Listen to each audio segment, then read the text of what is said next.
It was in this feature, one of Frankenheimer's final, rather interesting pieces, wherein Roy Scheider and Jurgen Prochnow engaged in a fistfight to decide who was the more hardened and machismo of the Cold War titans.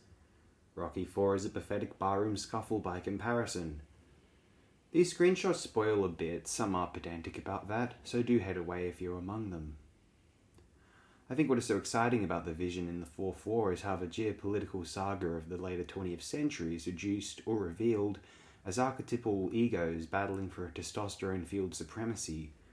Now, one could argue that the Cold War was more complicated than that, a nation with a cursed ambition to conquer the world, formatively moulded by the messiah cult of Joseph Stalin, an authoritarian, supposedly communist vanguard which would control the world, ensure peace, ensure submission and domination. The United States as a benign player or equivalent brute remains a contentious image in the minds of several still today. Many extrapolate the logical conclusion that a Soviet hegemony would be always worse than American, although that freedom under a conversely American hegemony usually only applies to Americans who can vote and influence the outcome of an American election. If you're in an American satellite country, such as South Vietnam or one of the multiple Central American disaster shows, it can't have felt very American, unless simulating the experience of a minority group in America, of course. The issue is the abundance of wicked evils committed by the Soviet satellites, and I wonder if it is even worth engaging in whataboutisms, attacking both at once rather than emphasizing the one who culturally gets away with it more. The fact is that, however, it is the military bodies who enabled all of this via following orders. No coup d'etat for the sake of logical sense, as even the Nazis, presumably wiser generals, considered, or the Russians under Putin right now plausibly. Now, in the Soviet Union under Stalin, such fears were warranted, and no one could guarantee safety in numbers. Everyone feared Stalin, who was close enough to him. There was that unifying cause, although too great was the risk that another could vie to gain Stalin's favour, protect themselves, by condemning the behaviour of another comrade. So in the Fourth War, we witness a plausible enabler of the continuation of the Cold War manhood measurements, and that is the brainwashed troops drunk on a dose of national pride, indoctrination, and propagandized insecurities. Unfortunately, I am sure some American generals insisted that we cannot trust the Soviets, the Russians, they are ideologically communist and all insane, or whatever. I don't blame them after having to deal with Stalin, let's face it.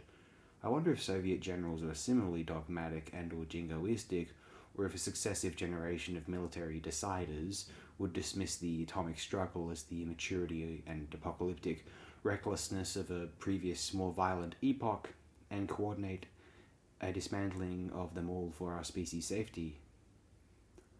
I have such little faith in people that it is difficult for me to imagine the Soviets being too different from the Americans, sadly. Right now, with Oppenheimer a popular film, and surely one of Nolan's rather weaker efforts, a resounding shame, some might be questioning, critiquing America's usage or development in the first place of the atomic bomb. Unfortunately, I am glad they did, so as to prevent the world's superpower being the nation whose head of state was Joseph Stalin, a man possibly more wicked than even any American president, even Nixon or Jackson or Trump or Obama or Clinton or Bush, maybe not Reagan, possibly even worse than the diabolical Herbert Hoover. So what is the use of Frankenheimer's The Fourth War then, if it cannot summarize the American-Soviet stalemate struggles?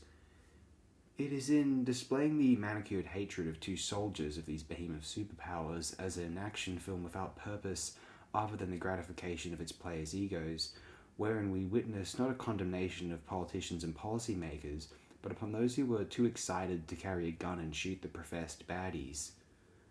There is an effort to portray the Soviet side as wicked, shooting Czech dissidents and expressing some degree of ideological, very absurd and non-realistic, communist teachings, or at least the Jurgen Prochnow character appears to believe in that Soviet communist supremacy tract.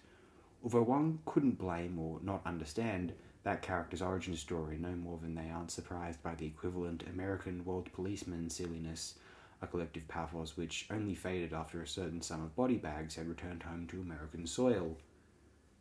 The Fourth War is quite good, very good even, as Frankenheimer's direction places the Cold War within action movie set pieces and kill-em-all guerrilla warfare, akin to a more grounded Schwarzenegger or Stallone's Rambo, in order to magnify a surge of idiocy, but conjuring fun within that exploration. No, it doesn't change anything, but as the Cold War and the Soviet Union were winding down historically, this film was released in 1990.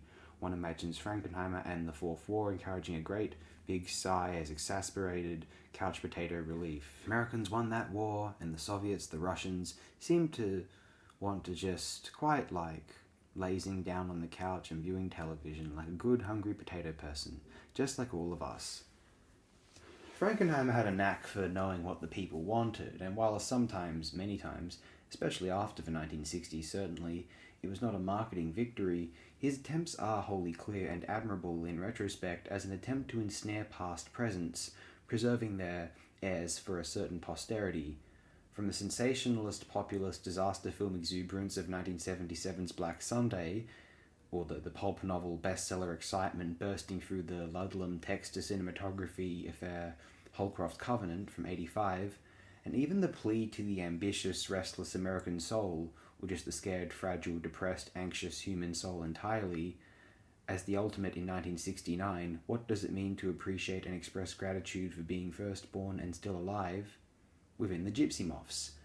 Yes, Frankenheimer knew which scripts would resonate with the times, and even if they secured no major fanfare financially anyway, they resonate as those times, and a lucid capturing of how film audiences, the average American audience in this case, were thought to have been feeling at such a time, now, for all time, preserved in that jar, petri dish, whatever. A mildly unsung film artist to some degree, Frankenheimer is a fascinating fellow, well worth investigating. The Fourth War is pretty entertaining, that much is assured, hopefully. And Roy Scheider as Ice Jaws, isn't this so heartwarming, just soothing.